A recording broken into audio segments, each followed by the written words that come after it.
approcher, ta lumière est mon sauveur. Je ne crains rien. Il est mon rempart et mon ferme soutien. De qui pourrais-je avoir peur? Shalom, nous avons la croquette biblique numéro 189, tirée de Job au chapitre 20, le verset 1. Il est écrit: Tshofar de Nama prit la parole et dit. Nous voulons nous intéresser à quelques informations de base sur le personnage de Tshofar. L'expression du visage de Tshofar lorsque ses amis parlaient, nous ne savons pas exactement ce à quoi il ressemblait, mais au moins nous sommes sûrs que lui, comme ses amis, avaient tous adhéré à une certaine philosophie qui croyait que Job souffrait à cause d'un certain nombre de péchés dans sa vie.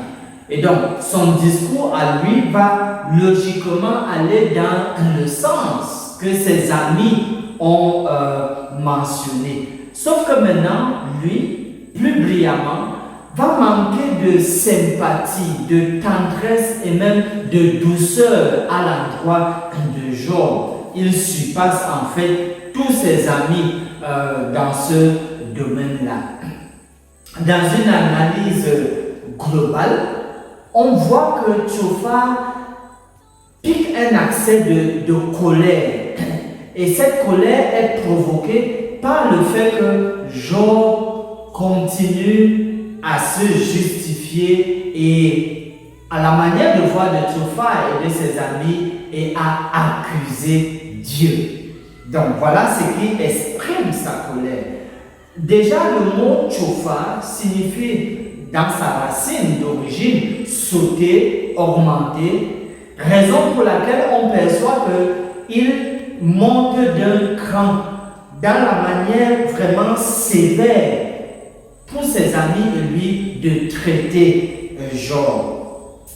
Tshofar, d'une manière violente, exprime donc ses idées, d'où une expression théologique, Theologicum opium, pour parler de la reine théologique, l'animosité produite par les paroles de Job en réponse. C'est pour cela que l'expression latine odium theologicum renvoie à cette reine théologique. De la même façon, lorsque nous voulons donc appliquer cela au contexte qui nous concerne, vous et moi, vous allez vous rendre compte qu'il y a des personnes qui croient savoir avec certitude ce pourquoi les autres sont malades. Et ils tiennent un genre de discours qui va comme dans le sens de démontrer à ces malades-là que voilà, ils méritent ce qui est en train de leur arriver. Et dans leur discours théologique, ils semblent même pouvoir sonder les mystères de Dieu et bien plus encore. Ils vont plus en profondeur pour prononcer un jugement à l'endroit des malades, chose que Dieu n'a pas du tout dit. Nous ne devons donc pas être comme Tshofar. En guise de promesse, souvenons-nous de cet épisode où Jésus, on lui amène une femme adultère. Et il est question de la lapider. Jésus, se baissant au sol, il écrit un certain nombre de choses et finalement, ceux qui accusaient la femme adultère partent, chacun à son tour. Et finalement, Jésus, quand il se relève, il demande à la femme: où sont ceux qui t'accusaient? Maître, ils sont tous partis, voilà. Et Jésus lui dit: va et ne pêche plus. Et donc, quel que soit les raisons pouvant expliquer une quelconque maladie ou situation, peut-être allez-vous reconnaître quelques insuffisances de votre part. Mais au lieu de croire à un jugement de Dieu contre vous, croyez à cette parole de Jésus à vous adresser.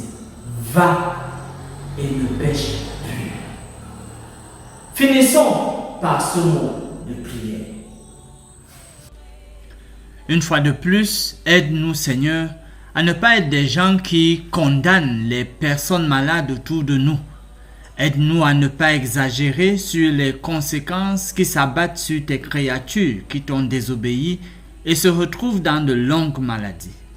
Aide-nous à partager des paroles de compassion et réconfort afin de les aider à te faire confiance et s'attendre à toi.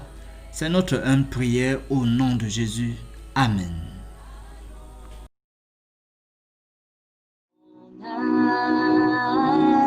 Espère en l'Éternel, mon âme espère en l'Éternel, qu'un chant s'élève au Dieu du ciel, qu'un chant s'élève au Dieu du ciel, mon âme espère en l'Éternel.